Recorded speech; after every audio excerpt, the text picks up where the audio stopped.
I think the Civil Rights Act of 1964 has caused more damage to the United States than any other law, except one.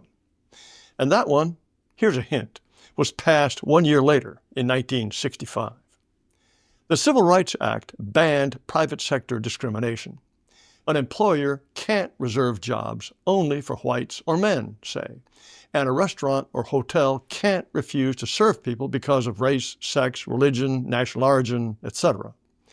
The Civil Rights Act is back in the news because 61 years after it was passed, the U.S. Supreme Court finally decided that its protections apply equally to whites and men and heterosexuals, not just to the liberals' favorites.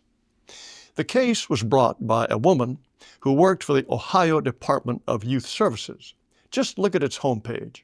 I count just one white man here, and career opportunities in the bottom left shows 2 black women. The department is sure to be full of loonies. Marlene Ames, who brought the case, is a white heterosexual. She was denied a promotion, which went instead to a young lesbian named Yolanda Frierson. Plaintiff Marlene was then demoted.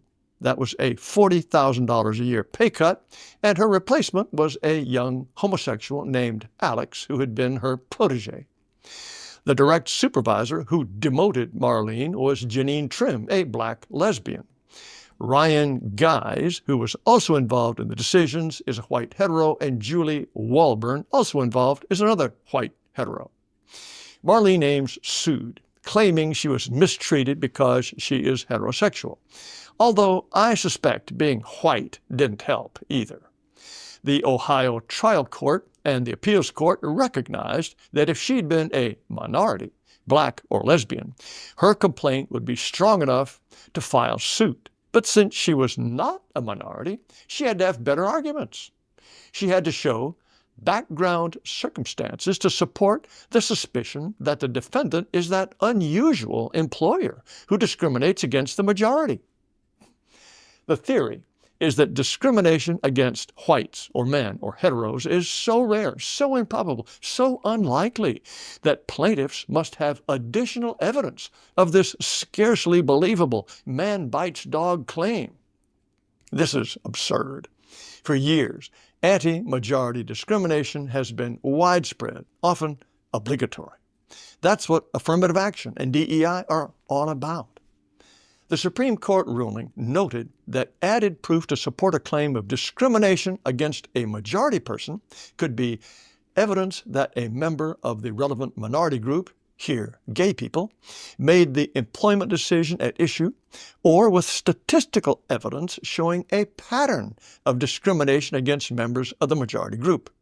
Since Marlene Ames didn't cite that kind of evidence, her case had been dismissed. Justice Ketanji Brown Jackson, yes, that very one, here covered with cowrie shells, wrote the unanimous decision, finding in Marlene Ames' favor. Justice Jackson wrote that this additional burden for majority members was never in the law and was cooked up by courts. The Civil Rights Act prohibits discrimination against everyone equally. This ruling doesn't mean that Marlene Ames wins her suit, only that it can go forward. If Ohio Youth Services convinces a jury that she was demoted because she was no good at her job, not because she was hetero, she'll get nothing. Still, this is a victory for white people. In the past, it wasn't impossible for whites to win discrimination cases, but this makes it easier. When the Civil Rights Act banned discrimination back in 1964, we were already supposed to believe that black people were just as smart and hardworking as white people, and the only thing holding them back was racism. Without discrimination, blacks would blossom. They didn't, because they aren't as smart and hardworking, so their status hardly changed. They were still more likely to be poor, on welfare, and in jail, and less likely to be doctors or astronomers. And so, very quickly, we got perverse outcomes. It was illegal to discriminate against blacks, but the only way a company could prove it wasn't discriminating was to hire a bunch of them, even if they were incompetent. If you didn't hire blacks, the government would shout racism and drag you through the courts. That is how a law that was supposed to require equal treatment ended up, in many cases, requiring equal outcomes and intentional discrimination. Anyone, as I did, who pointed out that the problem wasn't racism, but race differences in abilities or temperament, was called a hate monger, kicked off social media, debanked, death threats. Since it was verboten to talk about the real reason for black failure, the country spent 60 years dreaming up increasingly idiotic ways to blame white people. Systemic racism, institutional racism, white privilege, unconscious racism. Math is racist. Music theory is racist. Being on time is racist. Bird watching is racist because not enough black people watch birds.